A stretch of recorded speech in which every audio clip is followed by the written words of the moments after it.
Hello, and welcome to Geek Philosophy. Today we're going to be doing our review on Jessica Jones Season 2. Now, before I get too much into this, I have to start from the beginning, and by saying the beginning, I have to say how much I loved Season 1. Season 1 was a new take on the Marvel MCU and its Netflix series. It was different from Daredevil. It was a second installment. It showed the darker side. It really did get dark and more like a SVU Law and Order take on the Marvel Universe. So I love that for that. Now, let me get into this season. Season 2. My mother said if you don't have nice things to say, don't say it at all, but I'm going to have to say it. This was hard to watch. And it really wasn't the actors. I think the actors did good for what they were given. I honestly think most of what was wrong with Season 2 was the story and the villain. Now, this is a spoiler-free review, so I'm not going to get into too much of the details, but I am going to talk about Season 1, what made Season 1 so great, and then I'm going to talk slightly, without giving any spoilers, what was wrong with Season 2. Okay? So, Season 1. You understood the character. The character came out. You got a little bit of her story, the traumatic story that she went through with the Purple Man. And if you haven't seen Season 1, okay, it might be a spoiler for Season 1. But Purple Man, which is Kilgrave, who has the power as a villain to, if you're in his vicinity or close enough to him, he can mind control you. Alright? And he kept Jessica Jones hostage as one of his slaves for years. And that caused a lot of it's very, when I say SVU, she was a victim. She was a superhero that was a victim of a lot of atrocities, and not just sexual in nature, but physical abuse, mental abuse, emotional abuse. You know, she's sitting there watching her do these things, and she has no control. So it's literally like you're being tortured within your own body. You see your body reacting, you have no control of stopping it. So that's what I mean by like so many different terms. She was a special victim. And you see her overcome that throughout the whole first season. You know, you see the fear in the beginning, especially when you find out that the Kilgrave character is around. And then by the end, you see a hero's triumph, like overcoming that fear and taking care of the bad guy. Now, we go into this season, we see that she's still spiraling out.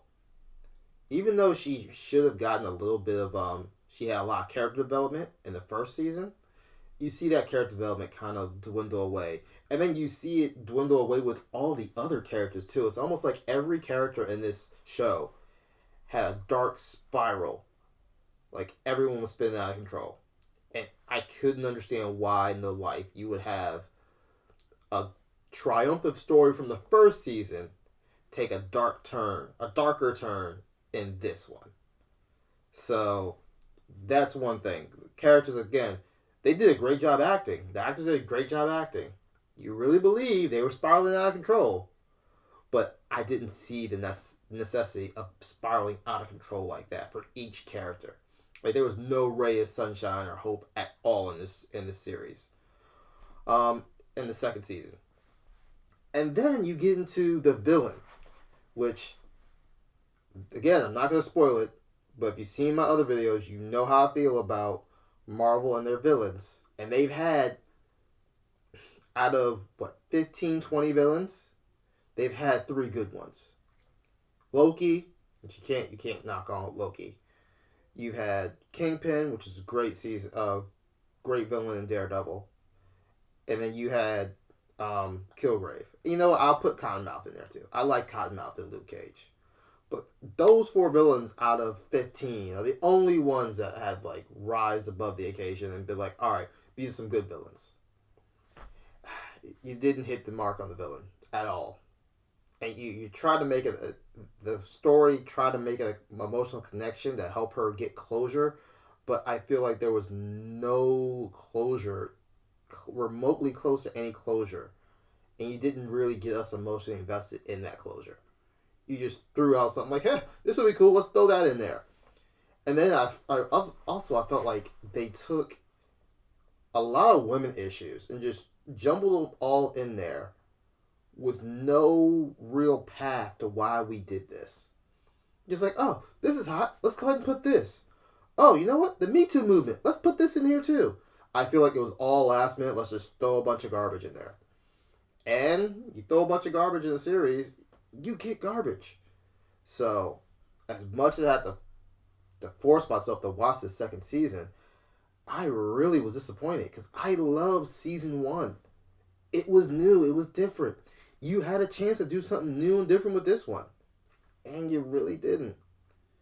Like, some of the characters, again, this is a spoiler free, so I can't get into which character doing what and when and how, but it was all kinds of messed up, and I can't, for the life of me, there's only one thing I can think of. I think Disney's trying to sabotage Netflix. I think Disney's like, hey, you know what? We're coming out with our own streaming service soon. We own Marvel. We're going to keep the dark Netflix Marvel series. You know what? We're not going to make them that good. So that actually makes me worry because I'm excited for Luke Cage season 2.